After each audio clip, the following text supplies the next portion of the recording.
Pastor Manfred, por favor. Boa tarde a todos.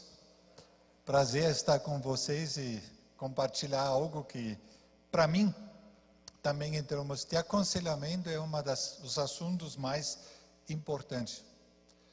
A questão que eu sempre escuto é: ninguém se importa comigo. Tem um autor, David Augsburger, infelizmente os livros dele vocês vão encontrar só na estante virtual ou no Buscapé. Ele tem uns 4, 5 livros sobre importe-se. Importe-se, e quando isso já basta, importa-se para perdoar. Esse é um lado, depois você vira o livro e tem importa-se para não perdoar. Importa-se para confrontar e livre para perdoar. Então, esses livros, todos desenvolvem em cima deste assunto, que uma das coisas mais importantes do casamento e também da convivência é a questão do perdão e a questão do importar-se com outra pessoa. E o assunto que hoje à tarde eu vou desenvolver um pouquinho é esse: importa-se em confrontar. Importa-se em confrontar. Confrontar, eu sei que é algo que a maioria de nós não gosta. Todo mundo procura de uma outra maneira escapar um pouquinho. Mas Hebreus 12, os versículos a partir de 5, falam muito forte sobre isso. Que o Senhor corrige o que ama. E o Senhor corrige e repreende o que ama. Quer dizer, em toda a Bíblia, se vocês colocam esse assunto de corrigir, de repreender, vocês vão encontrar um monte de assuntos sobre isso. Porque a nossa vida, sem confronto, no fundo não vai. Uma vida sem confronto, alguém teria estudado, se não tivesse provas, quem teria estudado por si mesmo? Ninguém levantou as mãos. Quer dizer, todos nós precisamos desse momento onde alguém nos confronta se a gente sabe mesmo ou não o que quer. Se nós pegamos toda a Bíblia, o primeiro encontro, o primeiro confronto, encontramos Deus com Adão. Onde estás? Ele não deixou ele simplesmente parado por aí, mas foi atrás e perguntou: onde está? E depois ele confronta o Caim: por que tiraste e descaiu o teu semblante? Depois Deus confronta Elias: o que fazes aqui na caverna? No Salmos 42, temos várias vezes que a pessoa se confronta consigo mesmo, se confronta com o seu estado. Por que estás abatido a minha alma e por que te perturbas dentro de mim? Espera em Deus, pois ainda o louvarei, a Ele que é o meu socorro e meu Deus. Também Jesus confrontou de diversas maneiras, e depois nós vamos entrar um pouco mais nisso. Ele confrontou e chamou os fariseus de sepulcros caiados. Ele expulsou os cambistas e as cadeiras dos comerciantes. Ele confrontou a mulher quando fala para ela: chame o seu marido. Ele confronta a mulher samaritana e diz: vai e não peques mais. Ele confronta o Pedro depois da traição, quando ele diz: Simão, filho de João, você me ama? Todos isso são, no fundo, confrontos. E um dos últimos é no Apocalipse, quando Jesus diz: escreve ao anjo da igreja de Éfeso. Isso diz: aquele que tem na sua destra as 7 estrelas, que anda no meio dos 7 castiçais de ouro. De onde caíste? Tenho contra ti. Então, na Bíblia inteira, nós encontramos esses confrontos. E para nós, a única questão que nós precisamos sempre ver Como é que acontece o confronto? Várias coisas em termos de por que dá errado, nós já ouvimos. Participei em parte da palestra do Sanderson e da Mirtes. Quando as nossas expectativas não são cumpridas ou não se acontecem, as cobranças vai ser muito forte e o confronto, no fundo, não vai ser um confronto amoroso, mas vai ser um confronto cheio de mágoas, cheio de ira, e por isso, no fundo, não vai produzir nada de bom, só vai produzir mais feridas mesmo. Eu creio que dentro do desenvolver de uma relação, a gente passa por várias fases. Passa por fase de mais superficial, dos chavões, tudo bem, como é que está, como é que foi seu dia. Isso no fundo é algo que a gente não precisa nem falar muita coisa, todo mundo pode fazer isso com todos. Depois uma outra questão é a gente falar sobre as outras pessoas, e aí depois nós começamos a expor as nossas ideias e os nossos juízes, para finalmente descer mais para baixo, quando nós falamos sobre os nossos sentimentos, e depois sobre ir para a comunicação profunda e aberta. Mas a maioria das pessoas, ou muito dos casamentos, param em algum desses estágios no meio. Param ou voltam atrás, quando percebem que não são entendidos, daí muitas vezes volta para trás, não fala mais das suas ideias, não fala mais dos seus desejos. E tudo aquilo que fica lá dentro, no fundo, fica não resolvido lá dentro. E vai crescendo e vai nos prejudicando cada vez mais. E por isso toda a comunicação, também todo confronto positivo, tem que ser sempre conquistado de novo. Nunca é isso que a gente pode dizer, nós chegamos ao nível mais profundo da comunicação e agora está tudo bem. Não está, que simplesmente roda por si mesmo. A gente precisa, dia após dia, realmente andar nesta questão, andar e nunca esquecer.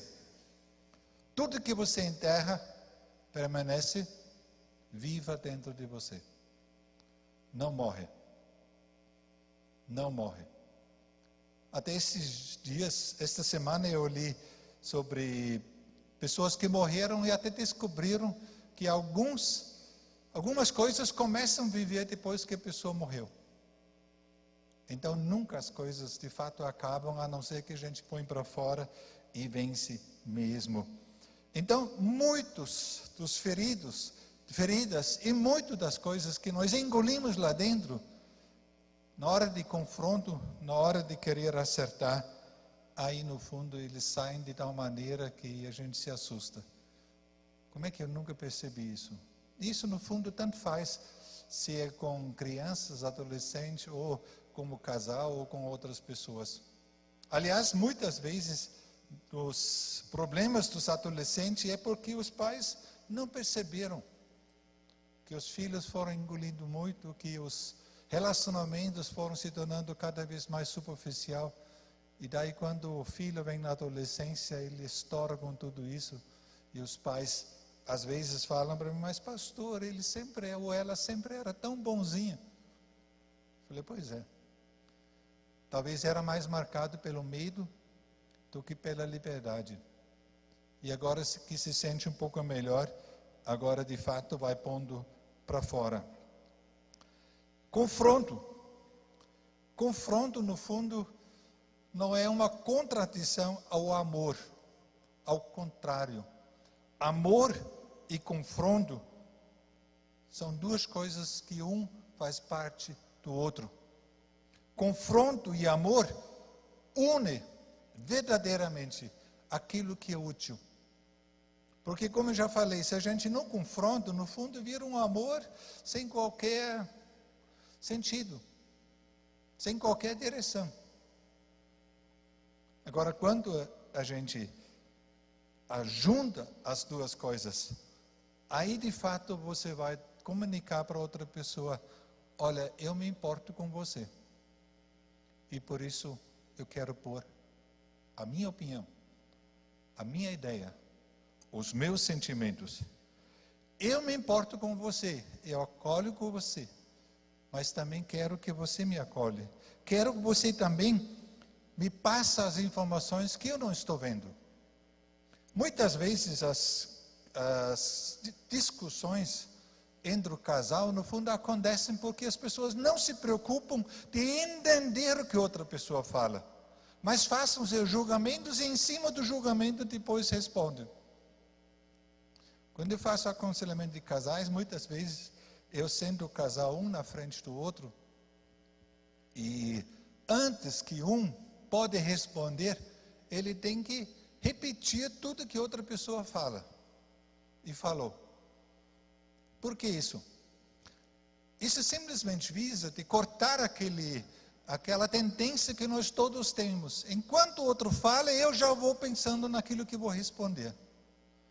Agora, se eu preciso repetir o que outra pessoa fala, eu tenho que me primeiro preocupar em entender mesmo. E muitas vezes eu falo, tá, você repetiu as palavras, mas e os sentimentos que também estavam no meio, quais foram? E aí a gente percebe como muitas vezes a comunicação só ficou ao nível de ouvir as palavras, mas não de ouvir os sentimentos. E no fundo, o que depois define tudo são os sentimentos, não são as palavras. O que de fato nos leva, de fato nos motiva depois, são os sentimentos. E só depois, quando eu tenho certeza e a pessoa se sente entendida, aí pode responder e colocar como a pessoa, como ela ou ele está vendo a situação. Então, o confronto em amor, no fundo, se preocupa com o relacionamento, se preocupa com a outra pessoa e por isso confronta, por isso se posiciona, para que também a outra pessoa verdadeiramente possa se posicionar. Então, confronto e amor não são forças contraditórias.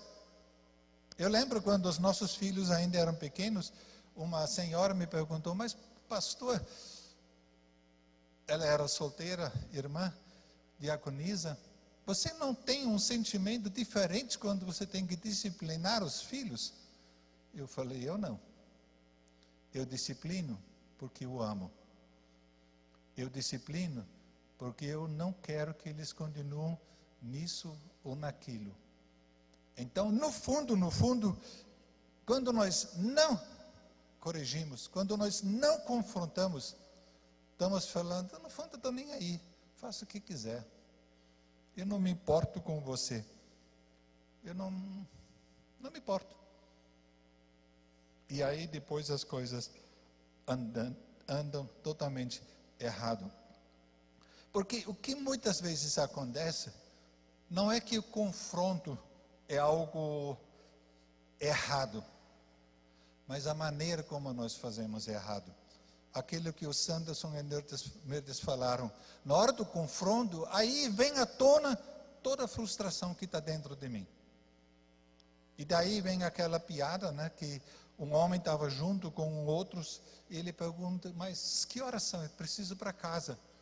Está aí falando o horário, e ele fala, nossa, a minha mulher vai vir de novo histérico. Aí fala, não, peraí, ela não vira histérico, ela vira histérico. Não, ela vira histérico porque ela puxa tudo que eu já fiz de errado e todas as vezes que eu voltei tarde demais. Isso que acontece muitas vezes. Não se trata mais do assunto, mas no fundo usa aquele momento para descarregar sobre outra pessoa todas essas coisas. E quando você é magoado, com certeza você vai magoar os outros também. Quando você se sente rejeitado, com certeza tudo que você faz é rejeitar outra pessoa.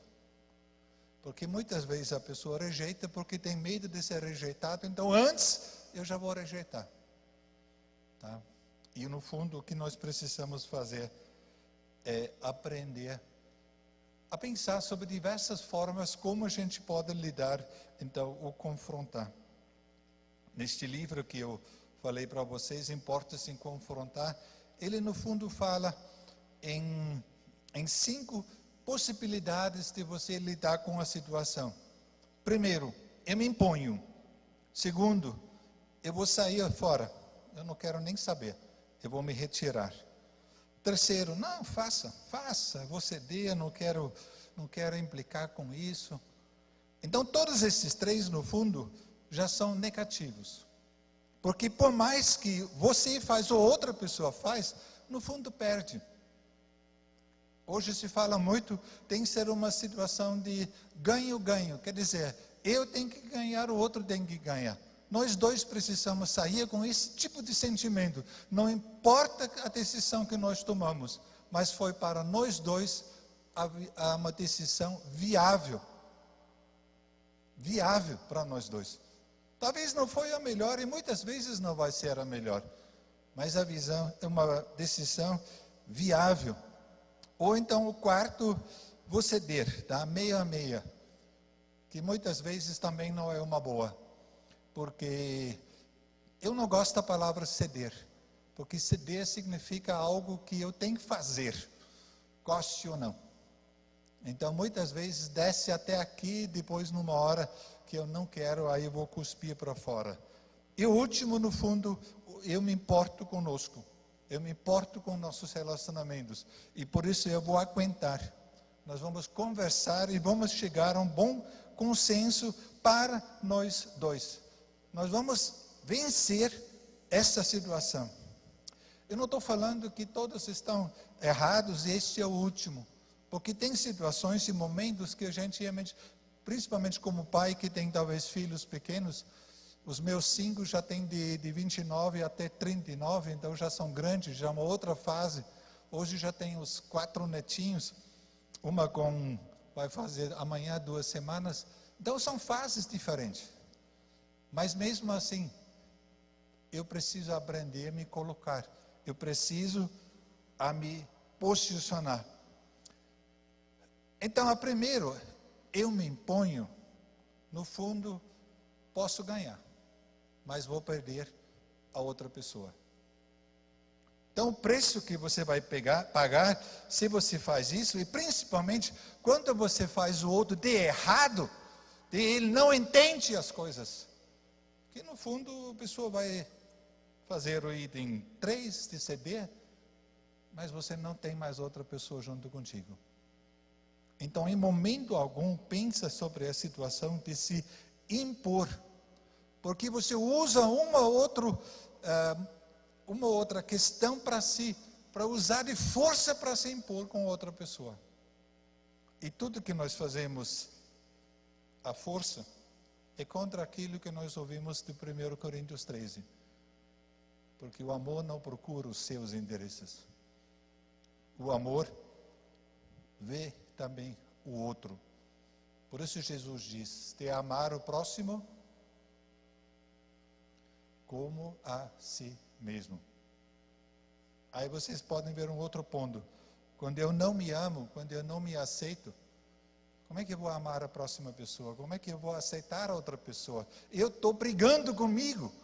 E goste ou não, eu vou transferir esta briga. Eu sei exatamente porque eu tinha algumas dificuldades com um ou outro filho. Não por causa deles, mas porque eles tinham características que eu, no fundo, estava brigando comigo. E eu transferi isso também para eles. Outra questão também que não adianta é aquele enfoque de abandonar. Se a pessoa não muda, então vou ignorar, eu vou me afastar, então que se vire e acabou. E no fundo, de novo, eu com o meu egoísmo no meio.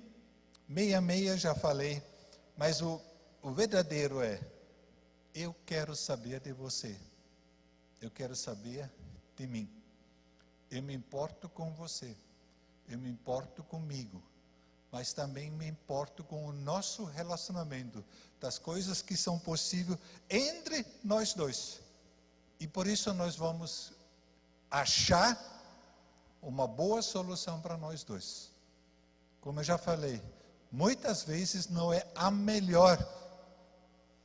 Mas muita coisa não é viável para a gente. Esta semana voltou um casal amigo nosso, ele teve 50 anos como missionário aqui no Brasil, e eles voltaram para lá, para a Alemanha. E ela voltou chorando mesmo para a Alemanha, porque ela não queria.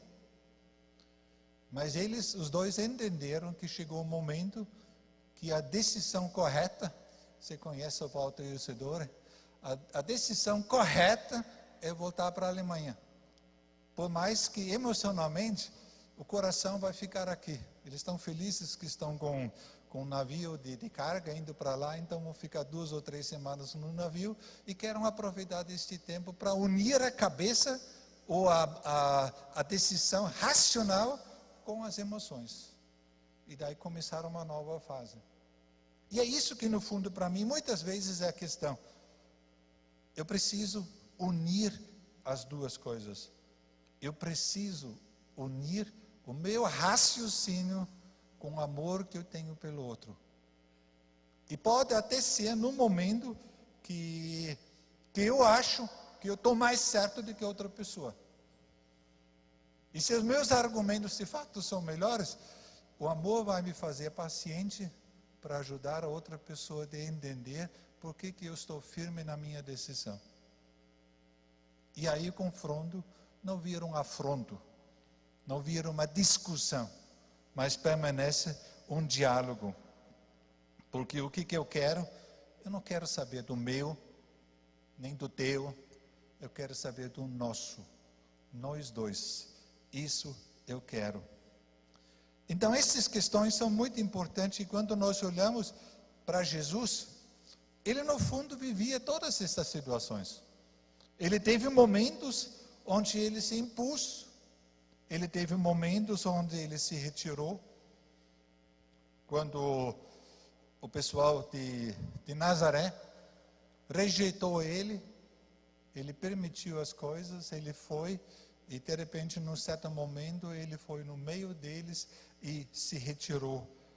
Quantas e quantas vezes Jesus não se retirou, não deu, entre aspas, bola para a multidão, porque ele queria, no fundo, ele precisava este tempo para si mesmo. Ele resolveu então se retirar. Ele resolveu de confrontar os mercenários no templo. E quando nós olhamos as discussões que ele teve com os fariseus, ele sempre se posicionou, sempre confrontou eles, ao contrário porque ele uniu as duas coisas. Quando nós pensamos naquela pessoa de mão ressecada, né? É isso? Estava lá no meio.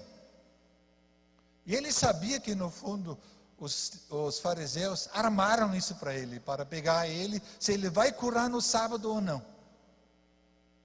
E a gente percebe uma expressão lá no meio, que ele ficou muito irado, que ele ficou muito aborrecido mesmo, por ver a falsidade na religiosidade deles. Que no fundo eles não estavam preocupados no sábado, eles estavam preocupados em armar uma para Jesus. E Jesus chamou ele no meio. Quando eu estudei mais vezes este texto, eu perguntei, mas por que Jesus chamou no meio? É porque ele queria ver e mostrar isso para todo mundo. Que ao confrontar, até o próprio doente, que estava lá no cantinho, ele fala, volta para o meio.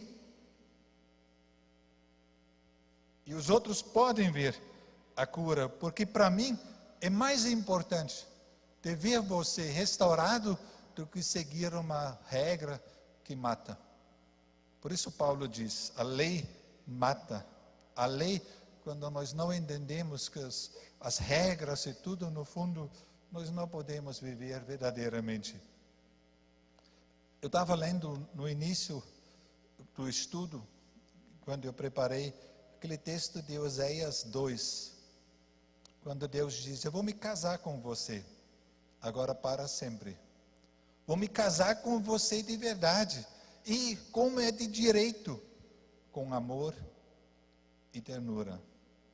Sim, eu vou me casar com você e não vou abandoná-la nem deixá-la. Você vai me conhecer como eu, o Eterno, realmente sou. Isso é na tradução da Mensagem. E na Bíblia Viva diz assim: o nosso casamento será em fidelidade para sempre, unidos por laços de justiça, de retidão, de benignidade e do amor. E você conhecerás o Senhor. Veja bem a sequência disso. Com retidão, com justiça, com benignidade e com amor. Com certeza, nós colocaremos talvez o amor em primeiro lugar. Mas um amor sem retidão, um amor sem justiça, um amor fora disso não sobrevive. Porque o amor precisa de tudo isso, precisa de retidão, precisa também de benignidade. Aí de fato nós estamos construindo mesmo. Quando Jesus confrontou a mulher, não tem ninguém que condena. Ele deixa ela sair, mas ele confronta claramente, dando a direção: vai e não peques mais.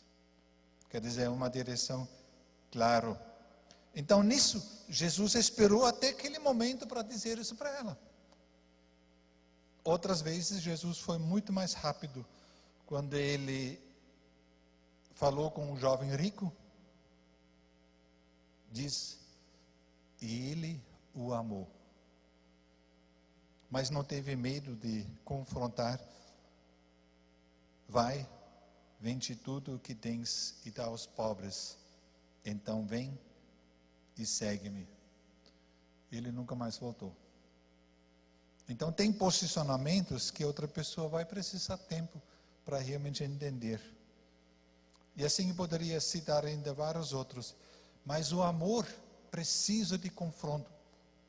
O amor precisa desses momentos onde você traz através do confronto a graça para o teu casamento ou para os teus relacionamentos familiares. O Howard Klinebel, ele tem livro sobre aconselhamento, ele tem esta frase: o confronto mais o amor trazem crescimento, assim como o julgamento mais a graça trazem salvação. Então esta é a questão. E você pode lidar com estas 5 maneiras com conflito. E você pode, em sabedoria, fazer uma vez um, depois o outro, conforme Deus vai te orientando nestas situações. Mas o que muitas vezes, como eu já falei, amarra, não é a questão atual, mas é a questão do passado. A questão dos ressentimentos. Ressentimentos que, no fundo, as pessoas não têm coragem de falar, a pessoa não tem coragem de dar nome. Eu estou ressentido, eu estou magoado, eu estou zangado, mas não por culpa tua, porque eu não sabia lidar com aquilo. E eu resolvi lidar com isso, de ficar magoado. Ninguém pode te magoar. Ninguém pode te irritar. Quem se irrita é quem? Eu. Alguém pode te ferir. Alguém pode te desprezar. Agora, como você lida com isso, graças a Deus é uma opção sua. E por isso ninguém pode te magoar. Ninguém pode te irritar. Você decide de ficar bravo. Você decide de ficar furioso e não outro.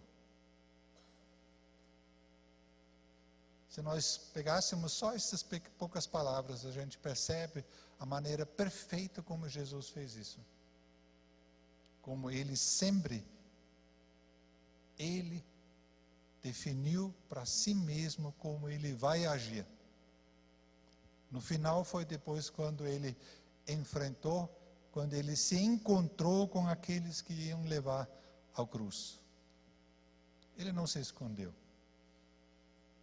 Mas ele levantou da oração e falou para os discípulos: chegaram, vamos lá. Então isso no fundo mostra aquilo que Deus está dentro de você e capacita de você. Mas eu volto a dizer, quando você reage de maneira diferente, no fundo é aquilo que vocês já acabaram de ouvir. Expectativas não cumpridas. Ou expectativas que não foram nem prometidas, mas que você tinha por causa de coisas que você até passou na infância. E aí não acontece no casamento, e aí se transformam em raiva. Se transformam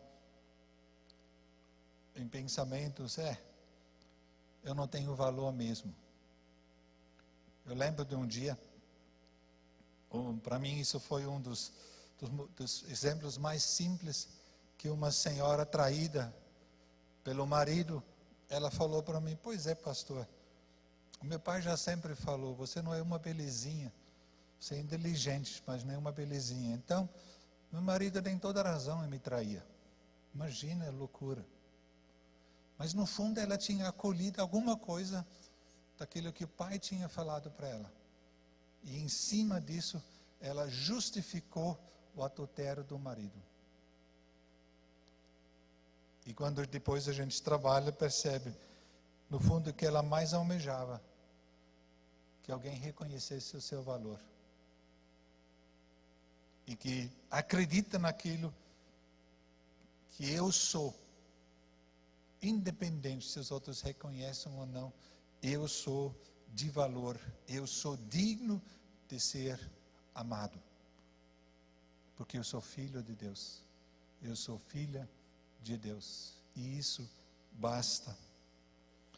Então, quando você, muitas vezes, vive ainda esses sentimentos de expectativas, que no teu casamento, você não vai repetir as mesmas coisas do casamento dos teus pais. Aí muitas vezes na hora do confronto isso vem à tona. E por isso você precisa parar de imaginar estas coisas, e parar de remoer as coisas que os teus pais fizeram, porque essa era a vida deles. Mas encarar de frente estas lembranças tuas. Uma outra pessoa falou para mim: pastor, meu casamento é igual ao dos meus pais. Quando eles tinham 13 anos de casado, eles se separaram. Quando eu tinha 13 anos de casado, me separei. Muitas e muitas coisas nós engolimos e nós não paramos de pensar sobre isso. Nós não paramos sobre as exigências que nós colocamos sobre nós e sobre os outros. Mas na hora do conflito, na hora de um confronto, aí a coisa sai. E por isso precisamos resolver isso antes de assumir os nossos ressentimentos, de assumir as nossas mágoas e confessar perante Deus. E eu creio que sem perdão não há cura. Sem perdão não há futuro. Porque eu preciso encerrar o passado pelo perdão. E depois eu preciso parar para pensar, mas este passado trouxe que tipo de pensamento sobre mim? Que tipo de atitudes eu tomei por causa disso, por causa daquilo? E que agora estou reproduzindo, seja no casamento, seja na educação de filhos. Quando eu dei ainda o curso de educação de filhos, sempre foi a mesma coisa. Quando os pais eram muito rígidos, os filhos eram permissivos. Porque no fundo não queriam que os filhos passassem pelo mesmo. E no fundo fizeram passar, só pelo outro lado. De um lado os pais eram muito rígidos e depois passaram para serem pais permissivos e deixaram a coisa andar.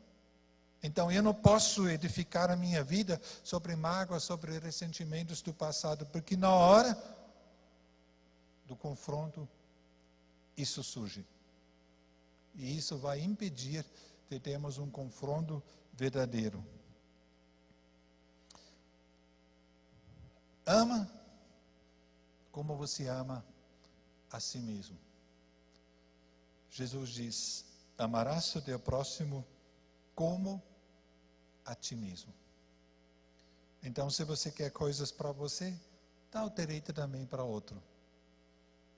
E se você precisa de tempo, dá ao outro também o direito de tempo. Isso foi para o nosso casamento sempre uma luta, porque a minha esposa é muito minuciosa, ela é muito exata. Então, para mim, uma coisa de decidir sempre foi rapidinho. E as coisas vamos resolvendo na hora que a gente vai vivendo e vai enfrentando. Ela já não. Aí vem, mas Manfred, como é que vai ficar com isso? E como é que vai ficar com aquilo? E isso, e aquilo. No início do casamento eu falei, tá, deixa então. E foi muito aquilo, então deixa. Só que lá dentro estava mal. Até eu aprender que para certas decisões ela precisa dias, outras semanas e outros meses. E quando eu aprendi isso, o gozado é que ela ficou mais rápida. Porque eu tirei a pressão sobre ela. E essa questão de querer definir, ela se sentia livre. E aí as coisas aconteceram. Mas não foi fácil, não. E às vezes não é ainda. Porque tem coisas que para mim seriam tão fáceis para fazer, mas para ela não é. Então eu respeito a velocidade dela, as questões que ela precisa ver. Só que numa viagem que nós fizemos, quando nós tivemos 30 anos de casado, agora temos 39, nós recebemos um convite da nossa filha de ir para Peru. E quando a gente estava andando no Peru, ela sempre falava, tá, então é isso. Eu falei, como assim? Mas ela contava tudo. Eu falei, mas de onde você sabe? Eu comprei 2 livros para me preparar para a viagem. Percebem? Tá? Então ela estava chegando lá e ela sabia das coisas. E eu andava lá, é isso mesmo. Bonito, né? Mas ela sabia todo o fundo disso aqui. Então essas são as coisas que a gente precisa aprender mesmo. Porque senão, de fato, toda esta raiva e a ansiedade também vai se transformando depois em muita ansiedade. Em muita ansiedade. E o Sullivan escreveu: a ansiedade é o sinal que minha autoestima e autoconsideração estão ameaçadas. Esperar por quê? Deixar por quê? Então estas perguntas, no fundo, mostram a ansiedade que está no coração. E aí muitas vezes tem, não, deixa cair fora. E aí escapar, no fundo, só piora tudo. E depois ele continua, a raiva é a maldição das relações interpessoais. É como uma maldição porque tem efeito instantâneo, como uma maneira de aliviar a ansiedade. Quando alguém tem uma explosão de raiva, esta raiva obscurece a sua lembrança do que acabou de acontecer para incitar sua raiva e restringe sua capacidade de trabalhar em prol de um novo acordo. Raiva. Atrás da raiva tem muito, ou a consequência de muita raiva é a ansiedade, e antes disso tem muitas vezes esta questão das expectativas não realizadas dentro dos relacionamentos. E depois a pessoa fica totalmente ou colocando para dentro e fica cada vez mais depressivo, com toda a gama das doenças psicossomáticas, ou estoura para fora. E aí todos os relacionamentos, no fundo, vão se estragando mesmo. E como eu já falei para vocês, é interessante que esta ira de Jesus, a mais clara, também aconteceu lá na sinagoga com esse homem. Quando ele chama o homem para entrar no centro, de não permitir, de novo, de ele se marginaliza, de ele colocar na beira. E aí Jesus fala, estende a mão. Ele estendeu a mão e foi curado. Então, nesse momento, os outros ficaram todos em silêncio. E este silêncio, no fundo, não foi de um concordar, mas foi de um ódio mortal. Porque saíram de lá para ver como podem matar Jesus. Muitas vezes, a resposta, ou o silêncio como a resposta, no fundo é a resposta mais cruel que existe. Silêncio é realmente uma violência muito mais forte do que qualquer palavra. Porque fala para outra pessoa, estou nem aí. Estou nem aí. A gente sabe disso dos adolescentes, quando eles batem a porta e entram no quarto e fecham. No fundo, este não querer falar com o outro, como isso machuca. Quando alguém simplesmente sai e dá ainda esse olhar de raiva e depois deixa outra pessoa junto, sozinho com isso, como isso machuca. E como isso impede todo e qualquer confronto para solucionar a situação. E pior ainda quando depois a pessoa volta e faz de conta que não aconteceu nada. Aí a ira, a decepção cresce cada vez mais dentro da pessoa. Então a gente precisa parar para pensar, e talvez você pode ler em casa o Salmo 40, como Davi põe para fora toda a sua decepção, toda a sua raiva, inclusive com Deus. Inclusive com Deus. Quando ele fala, até quando vou ter que suportar esse desprezo? Até quando eu vou ter que esperar uma ação do Senhor?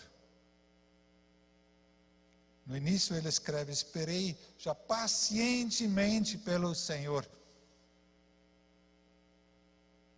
E conforme os outros, eu não creio que ele quis exaltar a sua paciência, mas ele quis realmente falar isso para Deus. Deus, já tenho demonstrado muita paciência, está na hora do Senhor agir. E o Davi colocou tudo isso com toda esta liberdade que ele tinha perante Deus.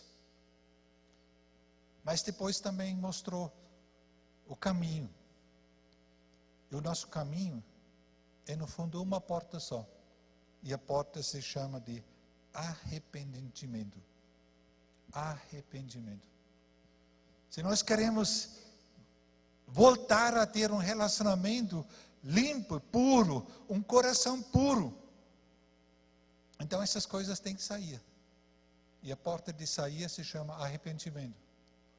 Muitas vezes, pelo menos na minha infância, quando esse texto foi lido, bem-aventurados os de coração puro, só se focalizava sempre essa questão da pureza sexual. Existe isso, sem dúvida alguma.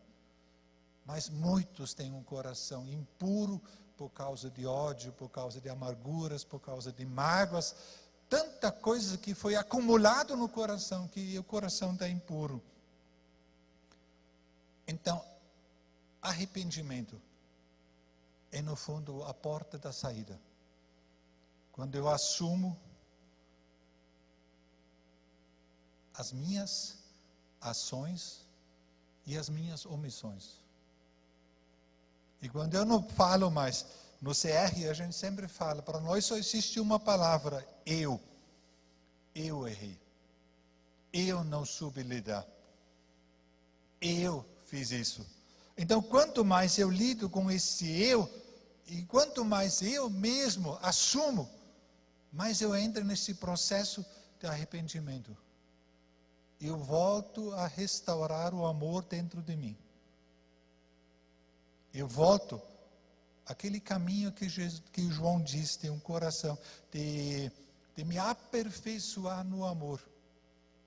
E na medida como eu vou me aperfeiçoando no amor, nesta medida, o medo cai fora. Nesta mesma medida, eu estou de novo com o coração livre. Arrependimento não tem nada a ver em se punir com os erros do passado. Não tem nada a ver que eu, no fundo, abaixo a cabeça, fique lamentando. Isso é muito mais remorso do que de verdadeiro arrependimento. Porque arrependimento é aquilo que o filho pródigo fez. Quando o fazendeiro impediu que aquele homem, jovem, se transformasse num palmeirense, né? Os palmeirenses que me perdoam, porque ele queria ficar junto com os porcos. E o fazendeiro não deixou ele comer a comida dos porcos, senão ele teria ficado lá. Naquele momento que a dor apertou, em vez dele se revoltar mais ainda, ele caiu em si. E falou, mas o que estou fazendo? Onde é que eu estou? Na casa do meu pai, daí ele fica falando sobre isso. Não, eu vou voltar para casa. E eu vou falar para o meu pai. E ele se levantou e foi. Sabe o que eu mais encontro no aconselhamento? Só a primeira parte. Pois é, pastor, sabe, eu não devia ter feito isso. Eu não devia isso. Sabe, eu devia fazer aquilo. E eu quero aqui da frente fazer isso. E quando a pessoa fala, eu quero, eu já sei que a pessoa não vai fazer. Quando a pessoa fala, eu vou, aí eu começo a acreditar na pessoa. Porque aquele filho pródigo caiu em si e falou, eu vou fazer. E se levantou e foi se encontrar com o pai dele.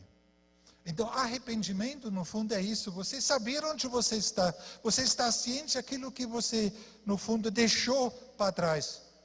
E você assumir isso. Você tomar consciência. E você corrigir as coisas. Voltando para trás, assumindo, como eu já falei, a sua responsabilidade. E com isso, no fundo, ele encerrou todas essas coisas mal resolvidas do passado. Tinha que depois enfrentar o irmão, sem dúvida alguma. Deveria ainda tido algumas batalhas, mas ele se levantou e foi. Ele não voltou para casa para acusar o pai. Pai, você deu muita liberdade para mim. Pai, você fez isso. Não, ele assumiu a sua vida. E muitas vezes, ou sempre, enquanto nós culpamos as outras pessoas, não acontece nada conosco. No momento que nós paramos de culpar as outras pessoas, aí a coisa começa na nossa vida.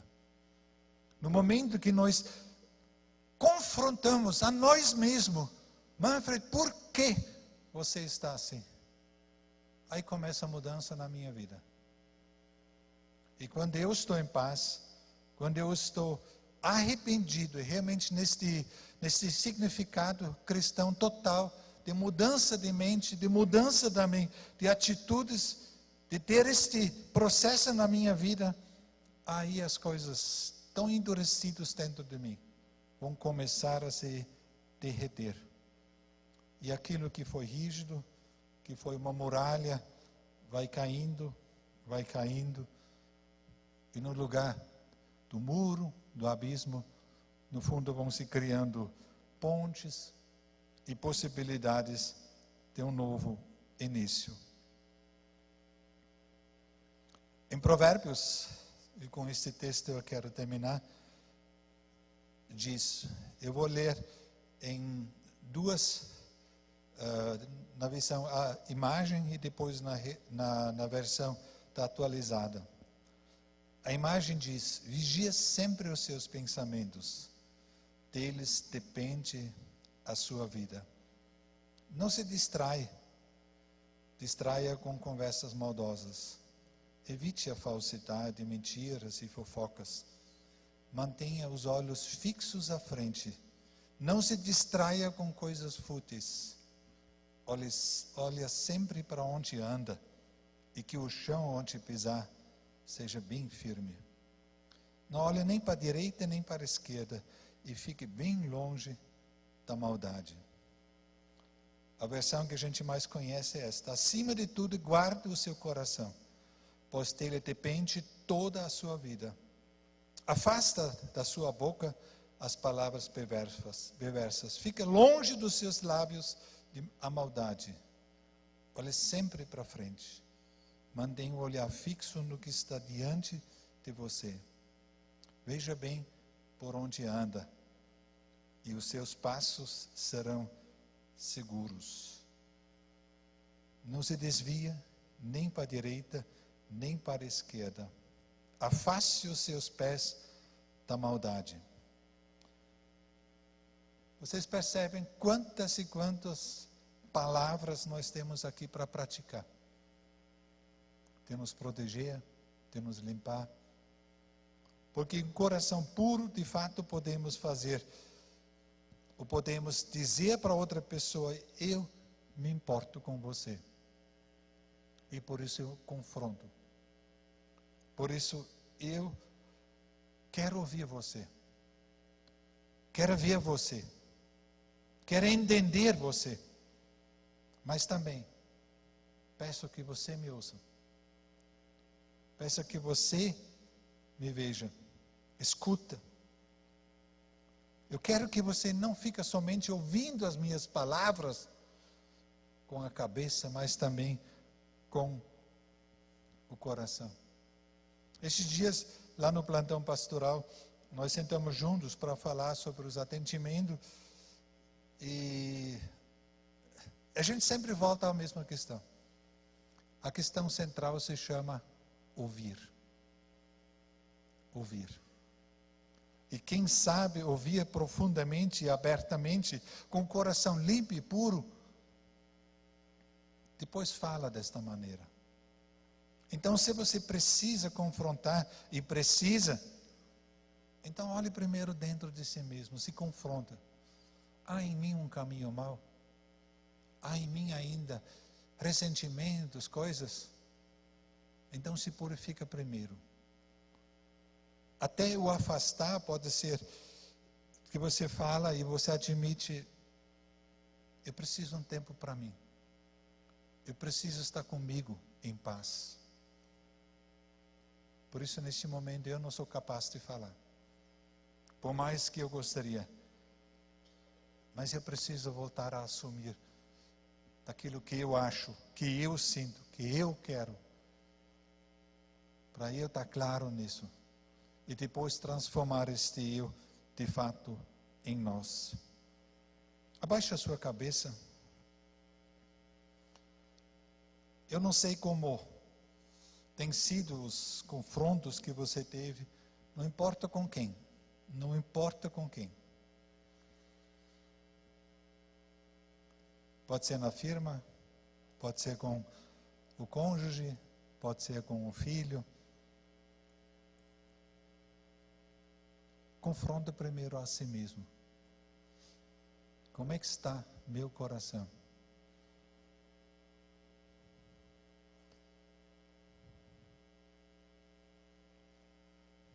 O que estou acumulando? Mágoas, decepções que eu tinha e que talvez eu nunca falei também para outras pessoas, para o meu cônjuge.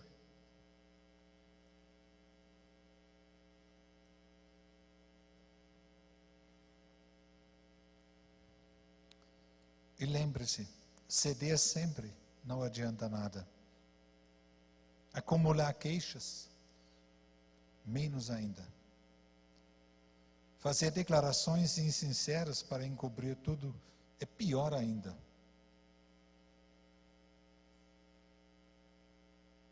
Enche-se de amor. O amor sincero consigo mesmo e sincero com o outro. Um amor que se importa com você, mas também com o próximo. Não importa quem seja. E se importa com os relacionamentos.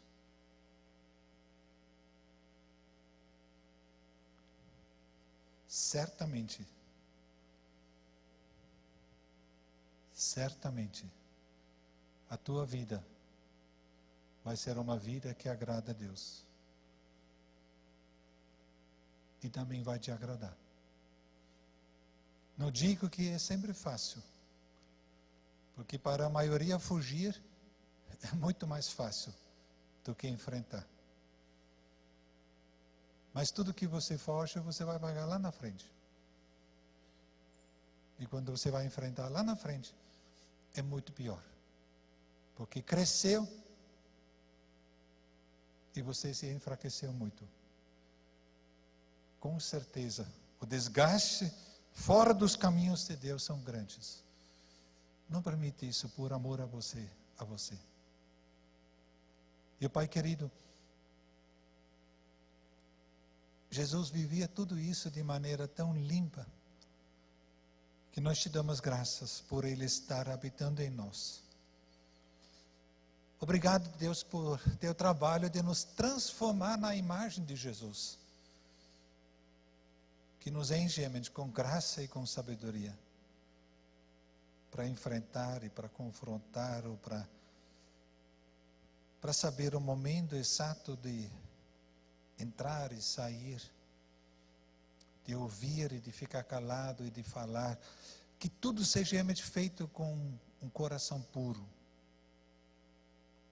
sem querer machucar, sem querer se impor, mas realmente pelo teu amor e pela tua graça definir os nossos relacionamentos. Que esta graça esteja sobre cada família que está aqui, e que cada família realmente vive o teu sonho que tu começaste lá no paraíso. Em nome de Jesus. Amém.